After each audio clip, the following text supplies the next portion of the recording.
La llamada telefónica más perturbadora que recibas esta noche puede ser una llamada telefónica desde el más allá de la tumba.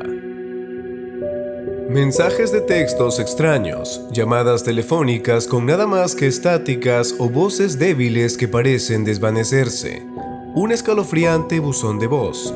Una vez más, este es el Internet, y estas son algunas historias.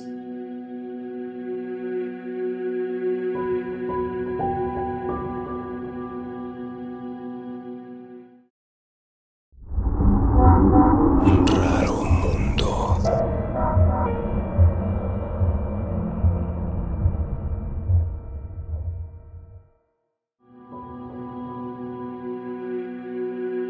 El 12 de septiembre del 2008, cuando un tren de cercanías de Metrolink que pasaba por el distrito de Chatsworth en Los Ángeles colisionó con un tren de carga. Uno de sus pasajeros, Charles E. Peck, murió en el impacto a las 4:22 de la tarde de ese día junto con otros 25 pasajeros que iban en el tren. Sin embargo, la historia de Peck no terminó ahí. Durante 11 horas, hasta el punto en que los equipos de rescate recuperaron su cuerpo, el teléfono celular de Peck se comunicó con varios miembros de su familia: su novia, su madrastra, su hermano, su hermana, su hijo. Todo lo que escucharon cuando respondieron fue estático, y devolver la llamada solo condujo a su correo de voz. Sin embargo, las llamadas pudieron llevar a los usuarios a la ubicación del cuerpo de Peck unas 12 horas más tarde, momento en el que determinaron que había muerto en el impacto. Lo extraño de todo es que una hora antes de que lo encontraran, las llamadas se detuvieron.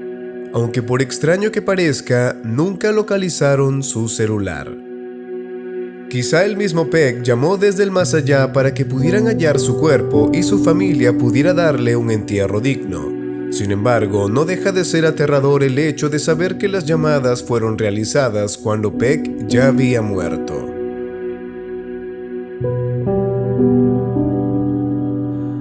Otra llamada fantasmal ocurrió el 20 de septiembre de 1988, involucrando al prolífico autor Dean Koontz. Este había estado en su oficina ese día cuando recibió una llamada inesperada. Cuando respondió, una voz femenina que sonaba muy lejos le habló, pero solo pronunció estas palabras: "Por favor, ten cuidado". Koontz preguntó quién era, pero no recibió respuesta. En cambio, la voz fantasmal simplemente repitió su advertencia críptica 3 veces antes de desvanecerse en silencio. Koontz se sentó estupefacto, escuchando atentamente la línea telefónica ahora silenciosa, y se preguntó: ¿quién podría haber sido? Su número no estaba en la lista después de todo, y la voz sonaba extrañamente como la de su madre. Pero ella había estado muerta por casi 2 años. Tal vez no valdría la pena mencionar su historia aquí si no fuera por lo que ocurrió solo 2 días después. Pasando 2 días de esta llamada, Dean fue a visitar a su padre a las instalaciones donde vivía. El personal estaba lidiando con los problemas de comportamiento de Ray y le había pedido a Dean que fuera a hablar con él. Ray había golpeado a otro residente, un hombre en un andador, y las enfermeras estaban preocupadas. Dean no sabía que Ray había usado parte de su pequeña asignación para comprar un cuchillo de pesca de mango amarillo y lo había afilado a la perfección y había engrasado la bisagra para que se abriera como un interruptor. Cuando Dean entró en la habitación, Ray se movió rápido, agarró el cuchillo de un cajón y Dean tuvo que intentar apartarlo de él. Se las arregló para evitar ser golpeado. Hubo muchos testigos desde ese altercado y uno de ellos llamó a la policía. Finalmente, Dean consiguió el cuchillo sin incidentes y lo llevó al pasillo, justo cuando llegaba la policía. Sacaron sus armas y le ordenaron: tira el cuchillo. Dean se sobresaltó. «No es a mí a quien quieres», insistió. «Es él allí», señaló a la habitación de su padre. «Suelte el cuchillo», repitieron, aún apuntando sus armas sobre él. Dean se congeló. De repente, recuerda, me di cuenta que iban a disparar a mí si no le dejé caer el cuchillo. Ellos pensaron que yo era el perpetrador, así que lo dejé caer y los obedecí. Eso fue uno de los peores momentos de mi vida. Mi propia estupidez casi me mata. Finalmente, la policía se dio cuenta de que Ray era la parte peligrosa. Lo llevaron a un pabellón de psiquiatría donde podrían retenerlo para observación y un cuidado especial. Pero Dean volvió a pensar en la misteriosa llamada telefónica. Lo había hecho más vigilante y como resultado posiblemente le había salvado la vida. Nunca más recibió otra llamada de ese tipo, pero fue algo que le marcó la vida.